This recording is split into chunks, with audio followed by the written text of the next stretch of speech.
Latest news updates కోసం ఇప్పుడే download చేసుకోండి మీడియా ఎఫెక్ట్స్ యాప్. ఇది నా ఇల్లేగా, మా ఇంట్లోనే ఉన్నాను, హైదరాబాద్లో ఉన్నాను.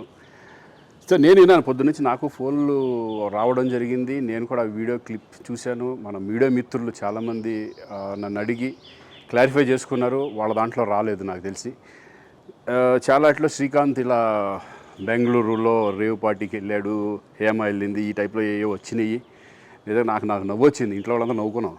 ఇదేంటిది, మొన్న ఏమో విడాకులు ఇచ్చి పిచ్చేశారు నా భార్యతో, ఈరోజేమో రేవ్ పార్టీలకి వెళ్ళాడు అని వచ్చేసినాయి. కానీ ఒకటి, వాళ్ళు కొంచెం తొందరపడ్డంలో ఇది లేదనిపించింది. ఎందుకంటే వాడెవడో, అతను ఎవరో కానీ కొంచెం నాలాగా ఉన్నాడు. వాడు కొంచెం ఇలా కప్పుకొని, అది గెడ్డం ఉంది, బట్ ఇప్పుడు గెడ్డం నాకు లేదు అని, బట్ గెడ్డంతో నేను షాక్ అయ్యాను. ఇదేంటిది నాలాగా ఉన్నాడు ఏంటి అని నేనే షాక్ అయ్యాను. సో దయచేసి ఎవరు నమ్మొద్దు. ఎందుకంటే రేవ్ పార్టీలకి వెళ్ళే కల్చర్ నాది కాదు, పబ్ కల్చర్ మనిషిని కాదు నేను. ఒక్కోసారి బర్త్డే పార్టీలకి వెళ్తాము, ఒకవేళ తెలియకుండా ఏదైనా వెళ్ళినా ఒక హాఫ్ అన్ అవర్ నుండి వచ్చేస్తాను తప్పితే అటువంటి ఏమీ లేదు. రేవ్ పార్టీ ఎలా ఉంటుందో కూడా నాకు తెలియదు. సో దయచేసి ఎవ్వరూ ఈ విషయాన్ని నమ్మొద్దు. హ్యాపీగా నేను హైదరాబాద్లో ఉన్నాను, మా ఇంట్లోనే. ఇప్పుడు మా ఇంట్లో నుంచే నేను ఇది చేస్తున్నాను.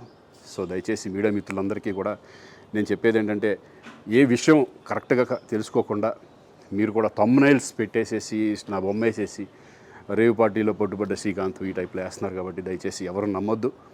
అది అతను అలాగా ఉన్నాడు అనే ఒక విషయంలో మీరు పొరపాటు పడుంటారని నేను అనుకుంటున్నాను. దయచేసి అది నేను కాదు. Thank you. ఇటువంటివన్నీ కూడా నిజంగా కొంతమంది, వాళ్ళందరికీ నిజంగా థ్యాంక్స్ చెప్పుకుంటున్నాను నేను. కొంతమంది మీడియా మిత్రులు నాకు డైరెక్ట్గా తెలుసు కాబట్టి, వాళ్ళ ఫ్రెండ్స్ లాగా నన్ను ఇచ్చేస్తారు కాబట్టి, వాళ్ళందరూ నన్ను డైరెక్ట్గా అడగడం, నేను చూసి ఇద్దరు నవ్వుకోవడం, వాళ్ళు వాళ్ళ దాంట్లో వేయకుండా చూశారు కొంతమంది. వాళ్ళందరూ కూడా నేను థ్యాంక్స్ చెప్పుకుంటున్నాను. దయచేసి ఇవన్నీ నమ్మొద్దు.